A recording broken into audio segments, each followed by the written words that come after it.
You know the jungle has its rules, and I just gotta keep it cool, and I'll be treated like a tool.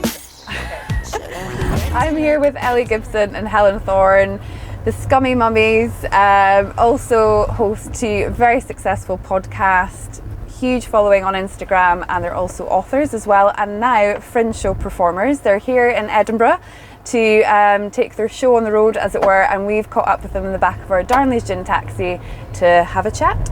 Hello, ladies. Hello. We're very cosy, all kind of. I'm so glad I wore leather. Very warm. Don't worry, I'm in cotton, so we're keeping it cool in the middle. Sandwich. Yes, good. Thanks for having us in the taxi. I was expecting more gin. I'm not. Yeah, I gonna lie. know. It was, We're quite early doors though, but I mean, is we're there scummy, so yeah, I think you've misread. Yeah, I probably have misread the situation massively. Tell you what, once we'll stop off at a bar afterwards. I mean, it is before 9 your a.m. show. So Yeah. let's make a crack on. Yes, We've got 11 hours till we have to get on stage, so we've got a lot to get absolutely through. fine. Yes. And how are you finding the pace of the Fringe? Is it exhausting, tiring? Are you It's energized? fantastic. And up Well, for it? we're here without our kids, and that is lovely. So we'll do our show, go out for quite a few drinks, then we can sleep until midday. It's a very nice thing. Really It's nice. like being a student again. Or Yeah, have my you kids ever... actually, they just came up to visit for a few days. They're Oh, leaving lovely. today, and I'm exhausted. So I'm more tired having my kids here than when it's just me and you. So yeah. So is this a luxurious break then, Oh, away just from the Magnificent. from the Yeah, from just the sitting everyday? in this taxi and not having anyone ask me for a biscuit is luxurious, to be honest. Don't ask me for a biscuit. I might do, to be fair. And then God I'm knows getting now. out. Yeah. So how has the show been going? Good, yeah. We've sold Yeah. out a lot of nights, haven't we? Yeah, and we've got another sort of 13 shows to go, so we're sort of in the halfway mark. Yeah. And we're not too broken, neither of us, touch wood, has got sick yet. I've just loved walking around the city. I think that's been one of the nicest things, is getting to, usually when you come up to Edinburgh, it's like for a long weekend and you kind of rush around, but actually just meandering the streets and finding, nice restaurants and things like that has been pretty lovely. We do have a pretty good selection of bars and restaurants here, so you are spoilt for choice. Yeah. And I don't know if you've discovered the bars are open till 5 a.m. Have you been taking advantage of that? Maybe. A little bit. Yeah, that's been fun. Yeah, very nice. So taking it back to your podcast, what kicked that off? How did that come to be? Well, we started it 6 years ago. Yeah, it started on the 29th of July 2013, and it was Ellie's idea. Ellie's the techie of the group. We've both got sort of defined, vaguely defined roles, but Ellie's very much the tech head. It's a bit like Girls Aloud. I'm like the Cheryl and she's more like Nicola. Do you know what I mean? Can't go in the sun. So yeah, Ellie came up with the idea and said, "Look, I think we should do a podcast," because we used to hang out as sort of like comedians. We were both individual comedians. She said, "Look, I think we should put all our sort of ramblings onto the internet," and it was basically a great excuse to hang out on a Friday night and drink wine and record our mutterings. But yeah, it ended up being quite popular, which was a lovely surprise. But is that down to, I mean, you've had such a wide variety of guests, from Ed Miliband, we've got mother and father of daughters. Yeah. Who else have you had? Darrow Jeremy Breen. Vine, Darrow Breen. Yeah, Jeremy Vine was an absolute joy. He was absolutely lovely. So yeah, I think it's just evolved really organically, and we have produced the whole thing. Yeah. That's one thing we've kind of ring fenced that is ours. So Ellie has always edited it. We've always just got the guests Oh wow, I didn't know. organically. Yeah. It's very, very well edited. So I think that's been nice because it's got our stamp on it. It hasn't been overly produced or anything like that. So I think people like that because it's quite authentic. Yeah.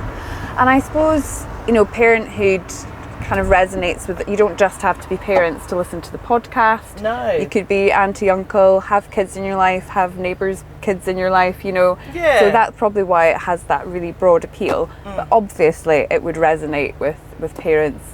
Yeah, and I think we should be proud Mostly, about that. yeah. Like there's podcasts about football, there's podcasts about cake, there's and I think we're allowed to say this is a podcast that we have made because we're parents, but we get listeners from all ages. And we talk about all sorts of things as well. We don't just talk about parenting. In fact, because where we are, our kids, like my youngest is 4, so we don't really do podcasts about birth so much and breastfeeding anymore. We've done that, and they're all in the back catalogue and people listen to them, but that's not where we're at. So we've done podcasts about wine and travel and serious stuff like miscarriage and depression, and also really silly stuff and sex and all these things. So yeah, we get people writing to saying, look, I'm not. And one woman wrote to, she remember said, I'm not a parent, but I like your podcast because it reminds me to take my pill. Yeah. So that was nice. So we're a contraceptive, is what we're saying. Exactly right. Oh, you can put that on your Yeah. on that on your back cover. Yeah. I suppose it's nice that the podcast content then is growing as your kids grow. Then it's the topics evolve. Yeah, exactly right. Whatever's relevant in your lives at the time as well. We keep getting people saying to us, oh, wait till they're teenagers, you don't even know, wait till they're teenagers. So we feel like there's this whole bank of material kind of in our future that we've yet to get to. Oh so my exciting. goodness. So did you take the podcast content and translate that into the show, or did you start from scratch, or how did the kind of Edinburgh Fringe Festival show come together? Well, the live comedy show is quite different. So the podcast is a chat show, we have a guest, and it's quite low-key and relaxed, and the comedy show is a comedy show, so it's just the two of us. We do songs, we do sketches, we do stand-up, we wear gold cat suits. I mean, it's fabulous. They're pretty nice, aren't they? And it's just a good time. It's a great night out. We get lots of groups of mums coming. Obviously, we also get like couples coming. We get grannies coming. We do. Oh, we're just about to go past a car park and our posters up here. Oh, what exciting times! I know, right? It's as if we planned it. It's exactly We right. didn't actually. Is it being defaced? Here it is. There's our podcast. There she is. Oh, It's with got the 5 stars. though, With the 5 5 stars. I just casually dropped that in. I mean, this is a very popular place to go past. One of our favourite things to do, actually, is when we're coming back from a 5 a.m. drinking session, is we like to deface our own posters. So Just preempting everyone else. Just draw like a moustache and funny eyebrows, and then down the bottom A little, on the you crotch. know. But yeah, the comedy show, and we've been doing the comedy show Yeah. for 5 years, haven't we? Yeah. So we do it all around the country. This is our first Edinburgh, but we've actually been touring the show all around the country, and it was kind of, you know, as you know, Edinburgh's a huge investment financially and emotionally and psychologically. So we sort of thought we want to wait till we know we've got a really good show, and hopefully that's what it is. Yeah. And has it been quite a few years in the making? Oh, definitely, yeah. So we tour our show, you know, in really lovely big theatres all around the country now. So our sort of popularity has grown really through word of mouth, and also we have been working with mums groups in different towns. So we'll go to Brighton or Bath or whatever and get in contact with the local sort of mums Facebook group. So social media has been a huge boost for us. Yeah. And I think we've really connected with our audience through that. So yeah, coming here. So our show's usually like an hour and a half, hour and 40 minutes long. So we just picked all the best jokes and put it in. So now we'll have to write some new ones. Yes. Yay! So, but the show has been going really well, and we've had big cheers at the end. And we always, after each show, do a meet and greet. So we'll meet the audience, and then we've got like a book and a bag and a t-shirt that we sell as well. The merch. Flog that merch. Yes, exactly right. And do you have any favourite guests on the podcast? Are there any that stand out for good, bad reasons? Look, I think some of the best ones are when we sort of already know them a bit, because you've already got a bit of an in. So the most popular podcast of recent times is with a woman called Steph Douglas, and she's got a business called Don't Buy Her Flowers, and we did a podcast about her having 3 kids and what that was like, but also about, you know, her relationship and how hard it is having kids and that impact. And I think that just really struck a chord with people. Also, we talk about sex. And that seems to be quite popular on the internet. Another of my favourites, we were with a woman called Kemi Telford, and she grew up in Nigeria, so she's got a different experience of a different parenting style, and we talked about that, and also she's just really funny, and she comes out with these sort of nuggets of wisdom, and you're like, oh God, yes, she's live my life like that from now on. So she's brilliant. Yeah, no, I completely loved it. And then, you know, it is quite nice when you get someone a bit starry. You know, we had Ellie was doing a TV show with Dara Breen, so we have had him. Jenny Eclair is probably one of my favourites of all time. She's brilliant. Because we got to go to her house, and she was just sat there knitting, and we just chatted to her about, you know, her being the first woman to win the Edinburgh Comedy Award. Like she won the Perrier, and you know, she's one of our heroes, and she welcomed us into her home, and that, you know, I just thought, God, what an experience, what a life we're living. She's so supportive. She tweeted about our show recently saying recommended by Jenny Clare to go and see it at the Fringe, which was amazing, and she's not pulling the ladder up. So no. And did she give you any top tips for surviving your first Fringe festival? I mean, everyone says the same thing, don't they? Yeah, basically? we had Mel Roy Voice, yeah. on Sorry, but say Mel Gibson. Yeah. What? No, I mean he's a great ambassador for Braveheart? everything. And of course, he's my cousin. Yeah. On speed dial. Yeah. Gibbo. So Mel from Mel and Sue was saying you must have a Barocca every day, which I have done. I don't know if that's making me survive. But she just said just enjoy it. And this is what you have to do. Just gobble it up. It just seems, it is like a delicious biscuit here. And have you seen any other Fringe shows, or have you just been very focused on your own work? We saw together a comedian called Grace Campbell, who is happens to be also Alistair Campbell's daughter. She talked about why she's not getting into politics and talked about New Labour. Okay. Obviously votes for Tories. So she was great. I really enjoyed her. I'm trying to see as many female comedians as I can. Yeah. Not that there's anything wrong with men, but I just prefer women, to be honest. Wow. Wow. You heard it here first, or probably not actually. That's Helen's own personal opinion. It does not necessarily represent the views of Scummy Mummies. Good. No, some men are good. I mean, that's all I'll say. Some women are bad. Also, that's It's all fair here. Yeah. you know, it's not perpetuate the problem. No, it's fine. Everyone's great sometimes.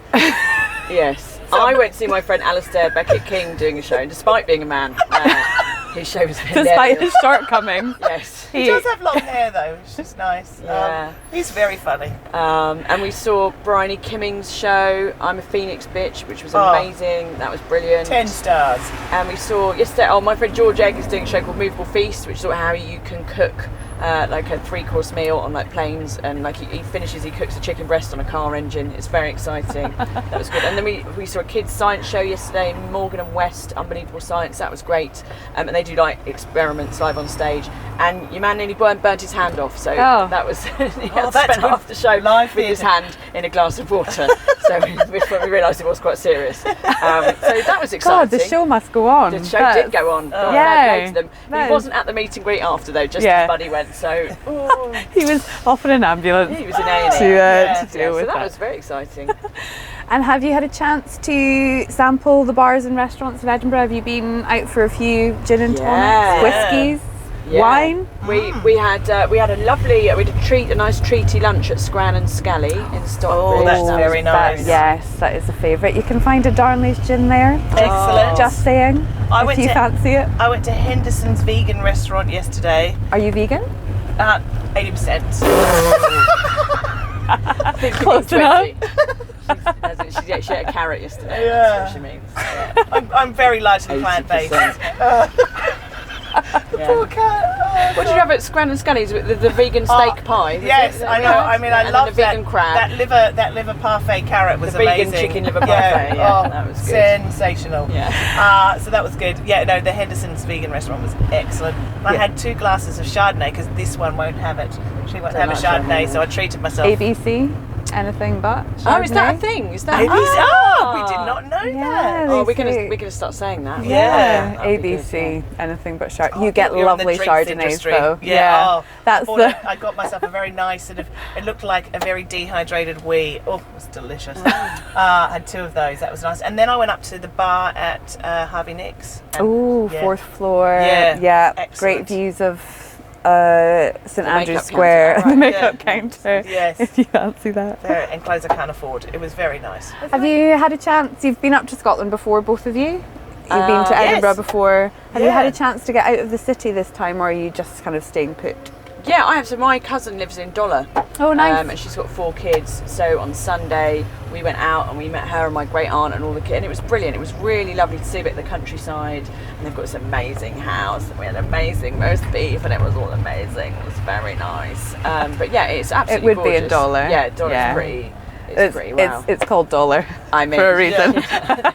Yeah. That it costs a lot of dollar to live there. But that was really nice to have a bit of family time and a bit of just get out of the city for a bit. So switch off a bit. Now, part of your show, you're bringing audience members up on stage. Is that right? Yes, so they're getting involved. Just one. One so lucky. So what we do is we give everyone a card and a pen. Okay. And we ask them to write down their Scummy Mummy confession. So their sort of funny story of parenting failure, or if they're not a parent, it might be something their parents did or whatever, you know. Okay. And then we read out sort of 5 or 6 of the best ones, and they are very often funnier than anything we could write. Oh, absolutely. So yeah, we've had some smashing winners. Then we pick the best one, and the winner comes up on stage. So the winner the other night was this woman had a secret cleaner for 2.5 years. Her husband didn't know about it. He just thought she was Superwoman. So good. That was a good one. And a woman with twins who said when the twins like run off in different directions, she just runs after her favourite one. That was nice. So nice. Weird. Oh, they've been really excellent. I'm trying to think. There was one about poo. I'm sure there was a poo one. I mean, some of my personal favourites from recent months is a woman said she lost her son's prosthetic leg. Yes, that was good. I mean, you can't make this up. And also, but we also do a bit of audience interaction. So we have, we ask the audience things and people chip in. So that's kind of lovely as well. Yeah. There can be some of our favourite moments. And because we're doing the same show every night, well, that's what I really look forward to, is that you never know what kind of stories you're going to get. Yeah, it kind of mixes it up so you every can, night. Viewer, come to the show every night and get a different show. There we go. Try your A different last 6 minutes. The rest of it. Yeah, the rest it's of good though. It's good. Yeah. I've watched it twice, maybe not 3 times. Yeah.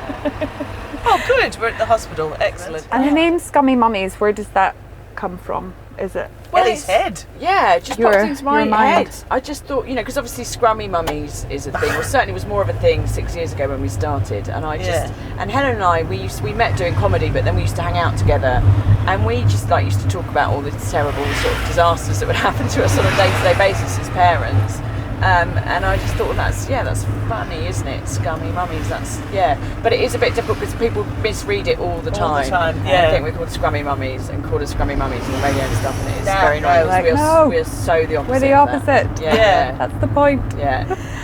What are you guys doing to chill out in between your shows? Is it just wandering around, taking in the city? Are you? Yeah, lots of yes. We're definitely not staying in and napping. That's definitely what we're doing. No. Or in my case, playing video games. I've been reading a book. I mean, who knew? Who knew books were a thing? Your own book, or no? I've read that too many times now. I can recite it now, word for word. No, I've just really so just having to meander. Got my nails done. Nice. Things got like your nails that. did. Yes, and we went to a place called Frenchie's, which is in Stockbridge, and they've been very nice. Amazing, yeah. They gave us some free nails, so that was nice.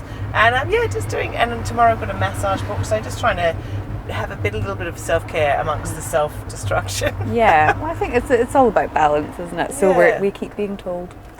Yes, that's right. And where can people see Scummy Mummies? I was about to say Scummy Mummies there, just as we were talking about it. We've done that to you. So we're on every night until the end of the festival at 7:50 p.m. Perfect. 10 to 8, and we're at the Assembly, George Square. Yeah. Nice Very and central. Yeah. And are some of the shows sold out? They sort of were. We sold out quite a lot of shows, but they just released some extra tickets. So there are some of the shows that were sold out. There are now a few extra seats. So but they are going. They're going already. Yes, get in now before we sell out. Yeah. I suppose it's as the reviews keep coming in as the festival progresses, you kind of see your audience filling up. Did we mention we got a 5-star review? I don't know if we mentioned that. Did we mention that? Just 5. Yes, 5 Which stars. is, I believe, it's the most stars you can get. It's 100%. The most stars you can possibly get. The show all literally couldn't be any better, according to that review. It couldn't actually be improved in any way. No, so it's a perfect show. Perfect show. 5-star show. I guess raising a family takes an army, and having a Fringe show takes an army. Have you guys got a really kind of solid team behind you, making it all possible? Yeah, well, we've got my dad, who's our roadie. He's hilarious, and we've got our husbands, who obviously have to do a lot of childcare and all of that, all looking after their own kids. Thanks very much for joining me in the back of the Darnley Gin taxi during the Edinburgh Fringe. We're dashing about interviewing loads of performers, so it has been great having you on board. Thank you for having us. And I will release you to go and meander around and can we have our prep gin for now? your show. Yeah, Let's go do the gin. We're in it to gin it. Yeah. Let's begin. Cool. You know the jungle has its rules, and I just gotta keep it cool, and I'll be treated like a tool.